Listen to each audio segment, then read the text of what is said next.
பேகுரு சொந்தங்களுக்கு வணக்கம். இன்னைக்கு நேர்காணல நம்மளோட இருந்திருப்பவர் புவிசார் அரசியல் விமர்சகர் திரு கணேஷ்குமார் அவர்கள். வணக்கம். வணக்கம் கார்த்திக். புவிசார், அதாவது இங்க பாரத அரசியலை தாண்டி புவிசார் அரசியல் ஜியோ பாலிடிக்ஸ் ரொம்ப பெரிய பூகம்பம். ஒவ்வொரு நாளைக்கு ஒவ்வொரு விஷயம் நடந்துகிட்டே இருக்கு. இப்ப நம்ம சீனால போய் எஸ்சிஓ மீட்ல நம்ம பாரத பிரதமர், ரஷ்யா அதிபர், இந்த சைடு சீனா அதிபர், பாகிஸ்தானோட பிரதமர் எல்லாரையும் போய் சந்திச்சுட்டு ஒரு மீட்டே முடிஞ்சிருக்கு. ஃபர்ஸ்ட் இந்த எஸ்சிஓ மீட்ல நம்ம பாரதம் எடுத்த முன்னேற்பாடுகள் என்ன, எப்படிப்பட்ட மீட்டா இந்த மீட்டு நமக்கு சாதகமா முடிஞ்சிருக்கு? அதாவது சைனாவோட நம்ம பேசுவது இல்லை அப்படின்றது கால்வானுக்கு அப்புறமா நம்ம முடிவு பண்ணது. 2020 அப்புறமா முடிவு பண்ணது என்னன்னு பாத்தீங்கன்னா, சைனாவோட பேசுறதுக்கு எந்த பிரயோஜனமும் இல்லை. ஏன்னா 19 தடவை சீன அதிபர் ஜி ஜின்பிங் அவர்களை நரேந்திர மோடி அவர்கள் 1-to-1 மீட் பண்ணி பேசிட்டு அவருக்கு கடைசியிலேயே தகராறு, எல்லை தகராறுன்னு சொல்லிட்டு நின்னாங்க. சோ அதனால இதுக்கு மேல பேசி என்ன பிரயோஜனப்பா, ஒன்னும் வேண்டாம், நீ பாட்டு என்ன பண்ணிக்கோ, நாங்க உங்க கூட பேசத்தா இல்லைன்னு பல கூட்டமைப்பு பல கூட்டங்களில் பார்க்கும்போது கூட நரேந்திர மோடி அவர்கள் முகம் கொடுத்து பார்க்காமல் அப்படியே நிறைய போட்டோஸ் பார்க்க முடியும். ஜி ஜின்பிங் உட்கார்ந்துருப்பாரு, பின்னாடி நரேந்திர மோடி நடந்து போயிருப்பாரு. சோ அதே மாதிரி நரேந்திர மோடி உட்கார்ந்துருப்பாரு, ஜி ஜின்பிங் வந்தா கூட அவர் பார்க்க மாட்டார். அந்த மாதிரி எல்லாம் நிறைய சந்தர்ப்பங்கள்ல நடந்தது. அதற்கப்புறமாக இந்தியா G20 தலைமை இந்தோனேஷியால இருக்கும்போது ஜி ஜின்பிங் அவர்கள் பக்கத்துல பார்க்கும்போது ஒரு 30 செகண்ட் மாத்திரம் பேசினார். சில விஷயங்கள் அந்த சமயத்துல மேபி பரிமாறப்பட்டிருக்கலாம். சோ எல்லை தாண்டிய விஷயங்கள், அதாவது எல்லை பிரச்சனைகள், இதெல்லாம் நீங்களோ பாகிஸ்தானோ முடிகிற வரைக்கும் பேசுறதா இல்லைன்ற மாதிரிதான் இருக்கும். சோ அதற்கப்புறமாக ராணுவ லெவல்ல, அதாவது ராணுவ கட்டமைப்பு லெவல்ல மீட்டிங்ஸ் நிறைய நடந்தது. அப்புறம் அஜித் குமார் தோவல் நிறைய தடவை மீட்டிங் பேசினார். அப்புறமா வெளியுறவுத்துறை அமைச்சர் ஜெய்சங்கர் அவர்கள் பேசினார். அதுக்கப்புறமா ஓகே ஃபைன், இப்ப ஜி ஜின்பிங் அவரை பேசினா ஏதாவது விஷயம் நடக்கும் அப்படின்றத கண்டுபிடிச்சது. ஓகே, இந்த சமயத்துல ஓகே இது முன்ன மாதிரி இல்ல, நாங்க மாறிட்டோம். ஓகே, அந்த ஈக்குவேஷன் இப்ப வந்திருக்கா அப்படின்றதோடைய வெளிப்பாடுதான் நரேந்திர மோடி அவர்களுடைய இந்த pragmatic approach of going to China அப்படின்றது. இல்லைன்னா நரேந்திர மோடி அவர்கள் போகணும்னு அவசியம் இல்லை, அதே மாதிரி அவர் போகவும் மாட்டார். ஜெனரலா ஒரு மிகப்பெரிய ஒரு விஷயம் நடக்குது உலகத்துல, ஒரு பெரிய அச்சு மாறுது. அதுக்கு இந்தியா, ரஷ்யா, சைனா தான் காரணியா இருக்கும், நம்ம பல தடவை சொல்லியிருக்கோம். அதே மாதிரிதான் இந்தியா, ரஷ்யா, சைனா ஒன்று சேர்வதற்கு இந்த கூட்டமைப்புல இந்த கூட்டம், இந்த உச்சி மாநாடு ஒரு காரணியா இருந்ததுன்னா அது நல்லா இருக்கும்னு நரேந்திர மோடி அவர்களும் ஃபீல் பண்ணதுனாலதான் இந்த மீட்டிங்கே போனாரு. அந்த போனதே நரேந்திர மோடி அவர்களுடைய பெருந்தன்மை அப்படின்ற மாதிரிதான் நம்ம பார்க்கணும். ஏன்னா இந்தியாவில் மிகப்பெரிய ஒரு ஜனநாயக நாட்டில் ஒரு முடிவை எடுக்கணும்னா அவ்வளவு ஈஸியா எடுத்துட முடியாது. அதுவும் இல்லாம அவர் எந்த முடிவு எடுத்தாலும் தீர்க்கமா யோசிச்சு எடுக்கக்கூடியவர். இந்த முடிவுலையும் அவர் சரியாதான் இருப்பார் அப்படின்ற மாதிரிதான் நான் பாக்குறேன். அது போனதுக்கான அந்த முடிவும் நல்ல விஷயத்துலதான் இருக்கு. ஏன்னா நீங்க சொன்ன இந்த புவிசார் அரசியல்ல இந்தியாவுல ஒரு பெரிய அதிர்வலைகளை, உலகத்திலேயே அதிர்வலைகளை ஏற்படுத்தி இருக்கிறது இந்த எஸ்சிஓ மாநாட்டின் அந்த முக்கியமான அந்த நீங்க சொல்ற அதேதான் கரெக்டா, நீங்க அதுதான் வந்தீங்க. அந்த புகைப்படம் 3 பேர், அந்த புகைப்படம் நரேந்திர மோடி அவர்களும் விளாடிமிர் புட்டின் அவர்களும் ஜி ஜின்பிங் அவர்களும் கை கோர்த்தபடி சிரித்து கொண்டு பேசின ஒரு அந்த போட்டோ தான். நம்ம இவங்க சசிகலா மேடம் சொல்லுவாங்க, ஒருவரை ஒருவர் பார்த்து கொண்டும் சிரித்து கொண்டும். அந்த மாதிரி இப்ப ட்ரம்ப் அவர்கள் அவருடைய பேட்டி அப்படிதான் இருக்கு. அதாவது அந்த சமயத்துல 2016-17 வாக்குல அதிமுகவுல பிரச்சனை இருக்கும் போது என்ன நடந்ததோ அதே மாதிரி இப்ப ட்ரம்ப் அவர்களுடைய வார்த்தையும் அதே மாதிரி ஒருவரை ஒருவர் பார்த்து கொண்டும் சிரித்து கொண்டும் ஜி ஜின்பிங்கும் புட்டினும் கூட மோடி இருக்கிறார் அப்படின்ற மாதிரி அவர் பேசியிருக்கிறாரு. பார்ப்போம் என்ன நடக்குது. அந்த எஸ்சிஓ மீட் நம்ம பார்த்திருப்போம். பஹல்காம் தாக்குதலுக்கு அங்க ஒரு பெரிய நம்ம பாரதத்துக்கு சப்போர்ட்டா உரிய நடவடிக்கை, ஜஸ்டிஸ் கிடைக்க வேண்டும் சொல்லிட்டு ஒரு மனதாக தீர்மானம் நிறைவேற்றதான் பாக்குறோம். அங்கேதான் பாகிஸ்தான் பிரதமரும் அங்க இருந்தாரு. சோ இது எவ்வளவு பெரிய வெற்றி நம்ம பாரதத்துக்கு. பாகிஸ்தான் ஏதாவது பேச்சுவார்த்தை நடத்தப்பட்டதா? பாகிஸ்தானோட என்ன மாதிரியான விஷயங்கள் ஏதாவது நடந்ததா? பாகிஸ்தானுக்கு இன்ஃபர்மேஷன் ஆபரேஷன் சிந்தூர் போதே கொடுக்கப்பட்டது. இனிமேல் பேச்சுவார்த்தை அப்படின்னு நடந்ததுன்னா அது நீங்க பாகிஸ்தான் ஆக்குபைடு காஷ்மீரை காலி பண்ணிட்டு வெளியில போயிட்டு என்ன பேசணுமோ பேசலாம், இவ்வளவுதான். இதுதான் பேசணும்னா காஷ்மீரை பத்தி மாத்திரம் தான் பேசுவோம். காஷ்மீர்லயும் பாகிஸ்தான் ஆக்குபைட் காஷ்மீரை தான் பத்தி பேசுவோம். வேற எதுவும் பத்தி உங்க கூட பேசுறதுக்கு ஒரு மண்ணும் இல்லை அப்படின்றத அப்பயே சொல்லியாச்சு. நான் சொல்ற வார்த்தை கொஞ்சம் கஷ்டமா இருக்கும், ஆனா உண்மையிலேயே ஒரு மண்ணும் கிடையாது. அந்த மண்ணு நம்மளோட மண்ணு, அந்த மண்ணை அவன் பிடிச்சி வச்சிருக்கான். அதை கொடுக்காம வேற எந்த மண்ணை பத்தி பேசுறதுன்னு எனக்கு தெரியல. அதனால கன்வே பண்ணப்பட்டது அப்பவே. அதனால இந்த எஸ்சிஓ மாநாட்டுல பாகிஸ்தானோட பேசுறதுக்கு எதுவும் கிடையாது. பாகிஸ்தானும் எஸ்சிஓ மாநாட்டுல பேசுறதுக்கு எதுவும் கிடையாது. அவங்க வந்து சும்மா ஒரு அழையா விருந்தாளியா வருவாங்கல்ல, அந்த மாதிரி அழைக்கப்பட்ட விருந்தாளி ஆகும். ஏன்னா அந்த 10 பெர்மனன்ட் மெம்பர்ல இவங்களும் வந்து ஆக்சிடென்டெல்லாம் வந்துட்டாங்க. அதனால சைனாவுக்கு வந்து இந்த சிபிஇசி போட்டு தரேன் சொல்லி ஏமாத்திட்டு கில்ஜித் இந்தியாவது பலூச்சிஸ்தான்ல பிரச்சனை வச்சுக்கிட்டு ரெண்டுத்துக்கும் நடுவுல ஒரு இடத்த உங்களோட இடம், நான் வந்து உனக்கு ஹெல்ப் பண்றேன், நான் உனக்கு சிபிஇசி ஓட்டு தரேன்னு சொல்லி ஏமாத்திக்கிட்டு இருக்காங்க. ஸோ அதை பத்தி தான் பாரத பிரதமர் சொன்னது என்னன்னா, 2 பேருக்கும் சொன்னார். பாகிஸ்தானுக்கு வந்து எல்லை தாண்டிய பயங்கரவாதத்தை பத்தி பேசினார். அதே மாதிரி இனிமேல் வந்து பயங்கரவாதம் ஒரு டூலா வந்து இந்தியா மீதும் இந்த பிராந்தியத்தில் எடுப்படாது அப்படிங்கிறதையும் கன்ஃபார்ம்டா சொல்லியாச்சு. ஸோ பாகிஸ்தான் இதுக்கு மேல வந்து அவங்களுடைய ஆர்மியை தான் நம்பணும். அந்த ஆர்மி வேலைக்கு ஆகாது. ஹஷீம் முனீர் சும்மா ஒரு தீவிரவாத பயங்கரவாத தலைவன் மாதிரி அமெரிக்கால இருந்து பேட்டி கொடுத்துட்டு இருக்காரு. சரி, இவ்வளவுதான் நடக்குது அந்த நாட்டுல. அந்த நாட்டுல ஏதோ புதுசா ஏதோ ஹேப்பனிங் தான் பரவாயில்ல. ஏதோ இம்ரான்கான் மாத்திரம் ஏதோ கஷ்டப்பட்டு ஏதோ பேசிட்டு இருக்காரு. அது ஜனங்க கேட்டா கூட ஜனங்களை வந்து மடை மாற்றம் பண்ணி ஹஷீம் முனீரும் ஷபாஸ் ஷெரீஃபும் ஒரு மாதிரி வண்டி ஓட்டி அமெரிக்கா கிட்ட பாரு நான் வண்டி ஓட்டின்னு இருக்கேன் காமிக்கிறாங்களே தவிர, மற்றபடி பாகிஸ்தான் கிட்ட பேசுறதுக்கோ இல்ல பாகிஸ்தான் பேசுறதுக்கோ எஸ்சிஓ மாநாட்டுல எதுவும் கிடையாது. அவர் நின்றுன்றதே தானே ஒரு பட்லர் மாதிரி ஓரமா நின்றுட்டு இருந்தாரு. உங்களுக்கு டீ வேணுமா காப்பி வேணுமான்னு கேட்கற மாதிரி தான் இருக்கே தவிர வேற எதுவும் அதாவது ஒரு ஆளுமையான ஒரு இதுவா இல்லை. அதே மாதிரி கூட ஹஷீம் முனீரை வேற கூட்டிட்டு போயிட்டாரு. ஹஷீம் முனீர் அமெரிக்கால போயிட்டு இந்தியாவுக்கு எதிராக ஜாம் நகர்ல ஏவுகணை அனுப்புவேன், டேம் கட்டினா டேம் உடைப்பேன், அணு ஆயுதத்தை போடுவேன்னு சொல்லிட்டு பேசிட்டு இருக்க ஆளை சைனா கூட்டின்னு வந்தா அவர் எப்படி பேசுவாரு? புட்டின் அவர்களும் பார்த்து பேசிட்டு இதுக்கு மேல இந்த மாதிரிலாம் பேசாதீங்கப்பான்னு தான் சொல்லியிருப்பாரு. வேற எதுவும் கிடையாது. ஸோ அவங்க வந்து புட்டின் பேசுறது ட்ரை பண்றாங்க.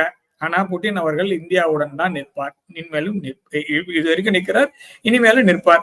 ஜி ஜின்பிங்கே இனிமேல் இந்தியா கூட தான் நிக்க போறாரு. அப்ப என்ன பண்றதுன்னு பாத்துக்கணும். பாகிஸ்தான் தான் திருப்பி அமெரிக்காவோட ட்ரம்ப் பக்கத்துல போய் உட்காந்து நின்னாதான் உண்டு தவிர வேற எதுவும் இந்த பிராந்தியத்துல அவங்களுக்கு இடம் இல்லை அப்படின்ற மாதிரி தான். இல்ல இதுவே அமெரிக்கா எப்படி பார்க்கும்? ஏன்னா நம்ம நீங்க சொல்ற மாதிரியே நம்ம கூட ரஷ்யாவும் வராங்க, இப்ப சீனாவும் வராங்க. ஒரு மனதா இப்ப 3 பெரிய நாடுகளும் பாப்புலேஷனா இருக்கட்டும், ஜிடிபியா இருக்கட்டும், எல்லாத்திலயுமே ஒரு முக்கிய பங்கு வகிக்கிற அந்த 3 நாடுகளும் ஒண்ணு சேர்றது அமெரிக்காவுக்கு எவ்வளவு பெரிய அச்சுறுத்தல்? மோடியோட நகர்வு இந்த விஷயத்துல எப்படி இருக்கு? வைத்தறிச்சலா தான் இருக்கும் அமெரிக்காவுக்கு. அமெரிக்கா சந்தோஷப்படுவாங்க. அமெரிக்கா எந்த நாடு வளர்ந்து பார்த்து சந்தோஷப்படுவாங்க, இந்தியா வளர்ந்து பார்த்து சந்தோஷப்படுவாங்க. வருத்தம் தான் இருக்கும், இல்ல கோவம் வரும். நான் சொல்றதை செய்ய மாட்டேங்கிறான், நான் சொல்றதை மீறி செய்யறான், அதுவும் இல்லாம என்ன எதிர்த்து செய்யறான்ற மாதிரி ஆயிடுச்சு. அவ்வளவுதான். அதனால சந்தோஷப்படுறதுக்கு எல்லாம் எதுவும் இல்லை, வருத்தப்படுறதுக்கு தான் இருக்கு, கோவப்படுறது இருக்கு. அந்த கோவத்தோட வெளிப்பாடு பாகிஸ்தான் மூலமாக நம்மளுக்கு வருவதற்கு வாய்ப்புகள் இருக்கு. அடுத்து இலங்கை மூலமாக வருவதற்கு வாய்ப்பு இருக்கு, பங்களாதேஷ் மூலமா வருவதற்கு வாய்ப்பு இருக்கு. தியகோ கார்சியா வழியா வந்தா கூட ஆச்சரியப்படுறதுக்கு இல்லை. நீங்க வந்து எல்லாத்துக்கும் ரெடி ஆயிக்கணும். Information warfare, misinformation warfare, disinformation warfare, ready ஆயிக்கோங்க. உங்களுடைய சோசியல் மீடியா ப்ரொஃபைல் 5 வருடங்கள் சோசியல் மீடியா ப்ரொஃபைல் இருந்தாலும் விசா கொடுப்பேன், ஆசிப் அப்படியே கொடுத்தவனே கொடுக்குற மாதிரி. அவங்கள பொறுத்த வரைக்கும் அமெரிக்காவை ஒரு ஐரோப்பிய ஒன்றிய பிரதேசமாக, ஐரோப்பிய ஒன்றியத்தோட அவுட் ஹவுஸா மாத்த ட்ரை பண்றாங்க. இந்தியர்களை உள்ள இருக்கிற இந்தியர்களை வெளியே அனுப்புவது தான் எய்ம், உள்ள இருக்கிற சீனர்களை வெளியே அனுப்புவது தான் எய்ம், உள்ள இருக்கிற ஆப்பிரிக்கர்களை வெளியே அனுப்புவது தான் எய்ம். ஸோ முழுக்க முழுக்க ஒரு வெள்ளைக்கார கிறித்துவ ஒரு நாடாக மாற்றுவதற்காக அமெரிக்கா என்ன செய்யணுமோ அதெல்லாம் செஞ்சுட்டு இருக்கு. வேற என்ன? பிராமணர்கள் தரப்புல என்ன சொல்றாரு அவங்க தரப்புல என்ன சொல்றாங்க, ட்ரம்ப் என்ன சொல்றாருன்னா, பிரேசில், இந்தியா எல்லாமே அமெரிக்கா பொருள் மேல நிறைய வரி விதிச்சுட்டாங்க, அதனாலதான் நான் வந்து மேலும் வரி விதிக்கிறேன் அப்படின்னு சொல்லிட்டு, இது எங்க மக்களுக்காக தான் நான் இது பண்றேன்னு சொல்லிட்டு அவர் தரப்புல இருந்து சொல்லப்படுகிறது. இல்லங்க, இல்ல ஒண்ணுதான். இப்ப இவங்க பொருள் நம்ம முதல்ல அதாவது இவங்க ப்ரொடக்ஷன் ஹவுஸா தானே பாக்குறாங்க இந்தியாவை. இவங்க வந்து அவங்க ஊர்ல ப்ரொடியூஸ் பண்ண எல்லா விஷயத்தையும் வெளியில ப்ரொடியூஸ் பண்ணா சீப்பா நடக்குதுன்றதுக்காக தான் வெளியில ப்ரொடியூஸ் பண்ணாங்க. அதுதான் அவங்களோட எண்ணமே. அதனால சைனா வந்து என்ன பண்ணாங்க, ஒரு 30 வருஷத்தை வளர்ந்துட்டாங்க. ஸோ இப்ப வந்து சைனாவை மாற்றி நான் வேற இடத்துல கொண்டு போய் வைக்கிறேன்னா இந்தியா வளர்றதுக்கு வளர்த்து விடுறதுக்கு அவங்களுக்கு மனசு இல்லை. அமெரிக்காவுடைய பொருளாதார நிபுணர்கள்லாம் என்ன சொல்றாங்கன்னா, சைனா கிட்ட பண்ண தப்ப இந்தியா கிட்ட அமெரிக்கா பண்ண விரும்பல, அதனால இந்தியாவிடம் இருந்தும் அவங்க வந்து வெளியில போறதுக்கு பாக்குறாங்க. இப்ப சைனாவும் இந்தியாவும் சண்டை போடும் ரொம்ப நேரம் நினைச்சிட்டு இருந்தாங்க, சைனாவும் இந்தியாவும் ஒண்ணு சேர்ந்துட்டாங்க. அதனால இப்ப சண்டை எதுவும் இல்லை, அதனால இப்ப அமெரிக்கா பொருளாதாரம் இன்னும் பெரிய பிரச்சனை தான் போகும். சண்டை வந்து அமெரிக்கா பொருளாதாரம் வளரும். அது எந்த பக்கத்துல நாட்டுல உலகத்துல எந்த நாடா இருந்தாலும் எந்த பகுதியா இருந்தாலும் சண்டை நடந்ததுன்னா அமெரிக்காவோட பொருளாதாரம் வளரும். இப்ப சண்டையெல்லாம் நீங்க நிறுத்துறீங்க, 2 பேரும் ஒன்னா பேசுறீங்க அப்படின்னா அப்புறம் எப்படி அமெரிக்கா பொருளாதாரம் வரும்? நீங்க நம்ம டியூட்டி போடுறோம்னா இதெல்லாம் இன்னைக்கு நேற்று நடக்குது, காலகாலமா நடக்குது. சோ அப்படி இருக்கும்போது அதுக்கு பொருளுக்கான விலையெல்லாம் நிர்ணயம் பண்றதுலயே இவங்க வந்து உள் தலையீடுகள் நிறைய இருக்கு. லாபிங் அமெரிக்கால லீகல். ஸோ அப்படி இருக்கும்போது அவங்க அவங்க வந்து இந்த மாதிரி ஒரு இன்ஃபுளுன்ஸ் பண்ணி ஒரு நாட்டையே கவுக்க முடியும்னா அவங்க இதெல்லாம் எவ்வளவு நாள் ஈஸியா பண்ணியிருப்பாங்க. அவர் சொல்றாரு என்னன்னா, இந்தியா வந்து டாரிஃப் போட்டது அதெல்லாம் ஒத்துக்கிட்டு முட்டாள்தனமானது அப்படின்ற வார்த்தையை சொல்றாரு. அப்ப முட்டாள்தனமான முடிவை தான் இத்தனை நாள் அமெரிக்க பிரசிடென்ட்ஸ் எடுத்தாங்களா? இப்ப இவர் தான் சரி பண்றாருன்னா சரி பண்ணி பாருங்க என்ன நடக்குதுன்னு பாருங்க. உலகம் முன்ன மாதிரி இருக்குதா இப்ப வேற மாதிரி ஆயிருக்கான்றதை நீங்க கண்டுபிடிச்சுப்பீங்க. அப்படிதான் நம்ம பார்க்கணும். ஸோ இதுல வந்து அவர் சொல்ற வார்த்தைகள்லாம் வந்து ஒரு பிரசிடென்ட் பேசுற பேச்சு மாதிரியே இல்லை, ஒரு மெச்சூர்டு ஒரு வேர்ட்ஸே வரமாட்டாங்க. இப்ப நானும் நீங்களும் பொருளாதார நிபுணர்கள், அங்க இருக்கிற தலைவர்கள், அரசியல் தலைவர்கள், எதிர்கட்சி தலைவர்கள்லாம் ட்ரம்போட மூவ என்ன சொல்றாங்க? அவருக்கு ஆதரவாக செயல்படுறாங்களா? ஏன்னா அவரோட டீம் மாத்திரம் தான் அவர் சொல்றது கேக்குது. ட்ரம்போட டீம் மாத்திரம் தான் அவர் சொல்றது கேக்குது. டீம் சொல்றதுதான் ட்ரம்ப் கேட்கிறாரு. இதுல வந்து அவருடைய கட்சிக்காரர்கள் மற்ற அரசியல்வாதிகள் சொல்றது ட்ரம்ப் கேட்பதா இல்லை. இது வரைக்கும் போட்ட எல்லா ஆர்டருமே எக்ஸிக்யூட்டிவ் ஆர்டர் தான். எதுவுமே டிஸ்கஸ் பண்ணியோ டிபேட் பண்ணியோ காங்கிரஸ்ல எடுத்துட்டு போய் பேசியோ எதுவுமே கிடையாது. டைரக்டா நான் சொல்றேன் நீ கேளு அப்படின்றது அமெரிக்காவுக்கு பொருந்தும். இங்க பாருங்க, அமெரிக்காவை பொறுத்த வரைக்கும் அவருக்கு அந்த பவர் இருக்கா இல்லையான்றது அவங்க கோர்ட் டிசைட் பண்ணட்டும். அதுக்குள்ள நான் போல. அவர் சொல்றதை அவருங்க நாட்டுல டிஸ்கஸ் பண்ணி சொல்றாரா? ஆனா இவர் என்ன சொல்றாருன்னா 3 அத்தாரிட்டேரியன்ஸ் ஒன்னா மீட் பண்றாங்க அப்படின்னு இவர் சொல்றாரு. யாரு? ட்ரம்ப் அவர்கள் என்ன சொல்றாருன்னா, பாரத பிரதமர் மோடிஜி அவர்களையும் ரஷ்ய அதிபர் விளாடிமிர் புட்டின் அவர்களையும் ஜி ஜின்பிங் சைனா அதிபர் ஜி ஜின்பிங் அவர்களையும் அத்தாரிட்டேரியன்ஸ் சொல்றாரு. சரி, அவங்க எல்லாருமே அவங்க டீம்ல இருக்கவங்க நாட்டுல இருக்க மக்கள் எல்லாம் கேட்டுதான் முடிவு பண்றாங்க. நீங்க மாத்திரம் தான் இது வரைக்கும் போட்ட எல்லா ஆர்டருமே எக்ஸிக்யூட்டிவ் ஆர்டரா போட்டிருக்கீங்க. எதுலையுமே எங்கேயுமே டிஸ்கஷனே கிடையில அப்படின்னு மருந்துக்கு கூட எதுவுமே கேட்கலன்னு சொல்லிட்டு கேஸ் போட்டு ஒவ்வொன்று தான் வாபஸ் வாங்கிட்டு இருக்காங்க. சோ இப்ப யார் அத்தாரிட்டேரியன் யாரு வந்து டிக்டேட்டர்ன்றது அவங்க ஊர் மக்கள் தான் டிசைட் பண்ணும். ஆனா அதெல்லாம் அவங்க ஊர்ல பாத்துக்கிட்டோம், அதுக்குள்ள நம்ம போக வேண்டாம். ஆனா எங்க ஊருக்குள்ள இருக்கிற தலைவர்களையோ எங்க ஊருக்குள்ள இருக்கிற ஜாதி பிரச்சனையெல்லாம் எடுத்துன்னு வந்து நீங்க பேசுறது வந்து அது வந்து இன்டர்நேஷனல் பாலிடிக்ஸ் மாதிரியே இல்ல, தர லோக்கலா ஏதோ கவுன்சில் எலெக்ஷன்ல பேசுற மாதிரி இருக்கு. ஸோ இதுல வந்து அவங்க பெனிஃபிட் ஆறாங்க இவங்க பெனிஃபிட் ஆறாங்கன்னு சொல்றதெல்லாம் வந்து ஒரு மெச்சூர்டான ஒரு வேர்ட்ஸ். இதுக்கு வந்து நம்ம ஆளுங்களே வந்து நிறைய பேர் பூசி மெழுகிற மாதிரி அவங்க பாஸ்டன்ன்ற நகரத்தை முன்னாடி போட்டு அப்படின்னு இவங்க ஒரு பதில் கொடுக்குறாங்க பாருங்க. அதுதான் இன்னும் கன்றாவியா இருக்கு. ஏங்க அவன் சொன்னது கூட பரவாயில்ல, நீங்க அதுக்கு ஒரு முட்டு கொடுக்குறீங்க பாருங்க, அது ரொம்ப கஷ்டமா இருக்கு. அவன் சொல்லிட்டு அவன் போயிட்டான். ஓகே, அந்த பர்சன் வந்து சொல்லிட்டு போயாச்சு. நீங்க எதுக்குங்க வருத்தப்படுறீங்க, நீங்க எதுக்குங்க பதறீங்கன்ற மாதிரி தான் நம்ம கேட்கற மாதிரி இருக்கு. சோ இப்ப இவங்களுக்கு வந்து இங்க கூட சப்போர்ட் இருக்கு. அந்த சப்போர்ட்னாலதான் இவங்க இந்த மாதிரி ஆடிட்டு இருக்காங்கன்ற மாதிரி தான் நான் பாக்குறேன். நம்ம மோடி அவர்களுக்கு இன்னொரு இன்ப அதிர்ச்சி வந்து விளாடிமிர் புட்டின் அவர்கள் கொடுத்திருக்காரு. இவ்வளவு நாள் வந்து தள்ளுபடி விலையில கச்சா எண்ணெய் வாங்கிட்டு இருக்கப்ப இன்னும் கூடுதலா தள்ளுபடி செஞ்சு கச்சா எண்ணெய் வாங்கியிருக்கிறதுக்கு இப்ப ரஷ்யா ஒப்புதல் கொடுத்திருக்கு. இதை எப்படி பாக்குறீங்க? இது இன்னும் அமெரிக்காவை கோபப்படுத்துமா? கோபப்படுத்துறதுக்காக தான் பண்ணிருக்கேன். சும்மா ஓவரா ரஷ்யாவோட சேராத, ரஷ்யா கிட்ட இருந்து வாங்காத, அப்புறமா ரஷ்யா கிட்ட இருந்து வாங்கி நீ லாபம் அடையாத.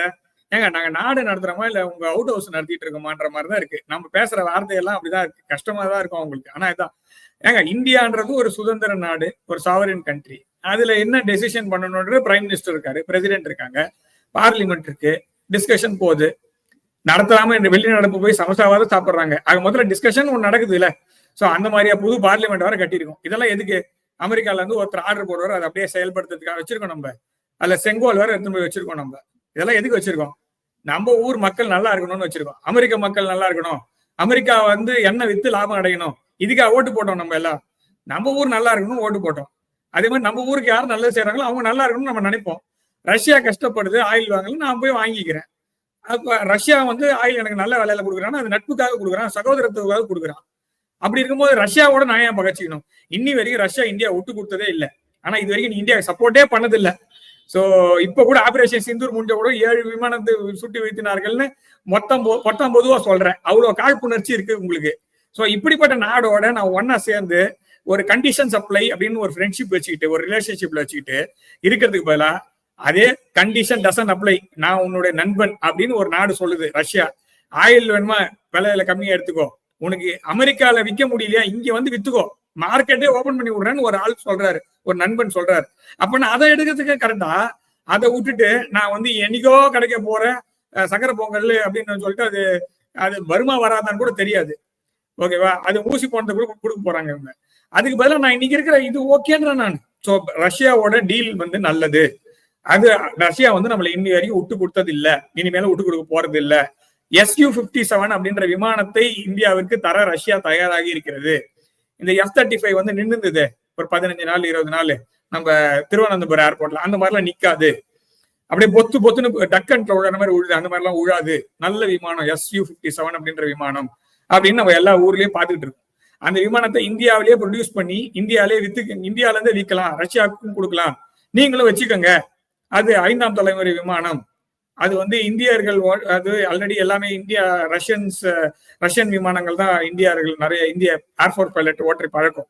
அதனால புதுசா எதுவும் கிடையாது.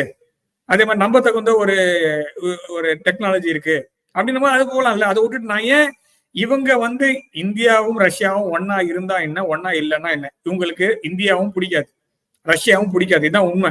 ஓகே, இந்தியாவோட வளர்ச்சி பிடிக்காம தான் உள்ள கதறிட்டு இருக்காங்க. ரஷ்யா மேல போட்ட சாங்ஷன் செல்லுபடியால வேஸ்டா போச்சு, அதுக்கு இன்னும் 10 கோடி பிரேக்ஃபாஸ்ட் சாப்பிட்றேன்னு சொல்லி கேட்கிறாரு புட்டின்.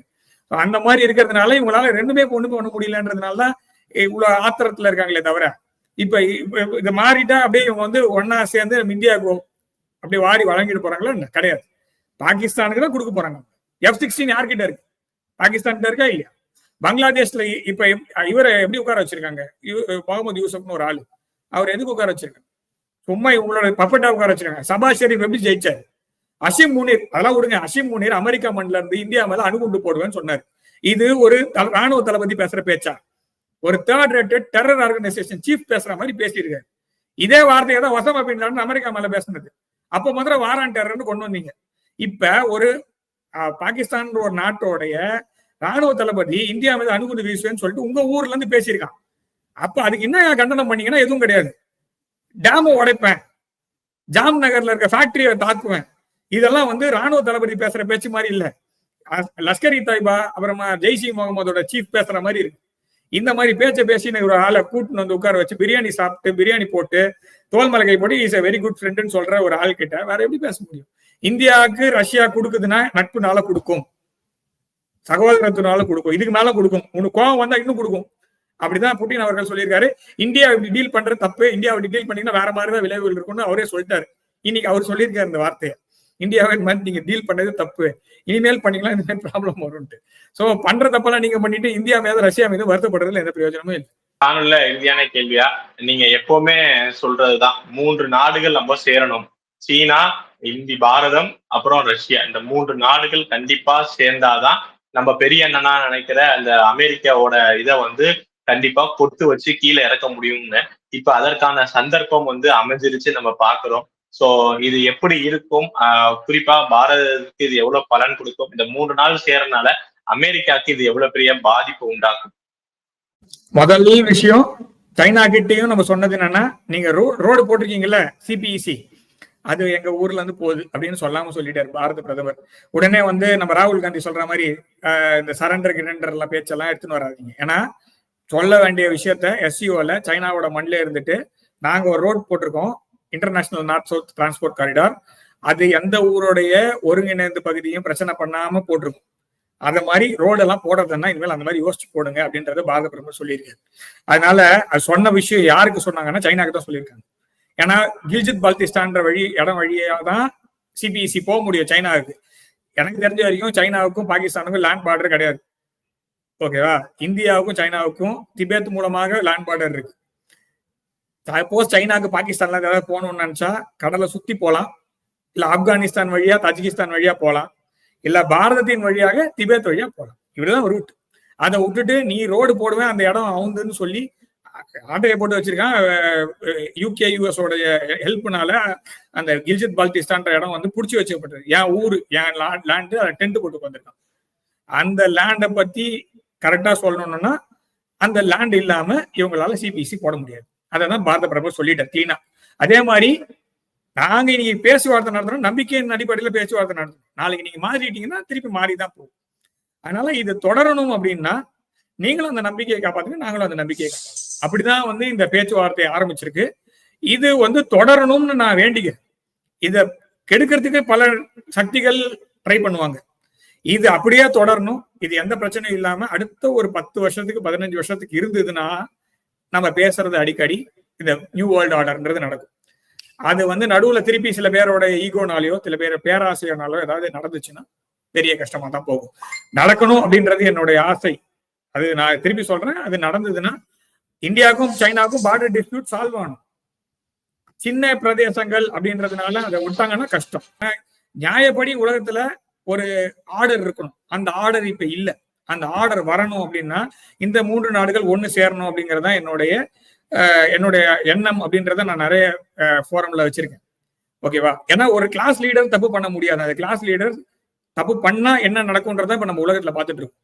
அந்த லீடர்ஷிப்பை இந்தியா, ரஷ்யா, சைனா எடுக்கும் பொழுது அந்த தவறுகளை நாம் செய்யாமல் பார்த்து கொள்வதும் நம்மளுக்கு பெரிய பொறுப்பும் வரும். இதுல வந்து முதல்ல நம்மளை பார்த்தா மற்ற நாடுகள் இருக்கும். அதனால இந்த பேராசையும் அப்புறமா வந்து சில ஈகோ அப்படிலாம் வந்ததுன்னா அது நம்மளை மட்டும் பாதிக்காது, நம்மளை சார்ந்திருக்கக்கூடிய நாடுகளும் பாதிக்கும். இது வந்து இந்தியாவுக்கும் தெரியும், ரஷ்யாவுக்கும் தெரியும், சைனாவுக்கும் இந்த வாட்டி புரிஞ்சிருக்கும் நான் நம்புறேன். ஸோ அதனால இந்த உறவுகள் தொடரும். ஸோ ஒரு புதிய உலகத்தை நாம் நம்முடைய வாழ்நாளில் பார்ப்போம். 300 வருஷம் இருந்த விஷயத்த மாற்றி ஒரு புது அச்சு நம்மளுடைய வாழ்நாளில் நாம் பார்ப்போம் அப்படிங்கிறது தான் என்னுடைய எண்ணம்.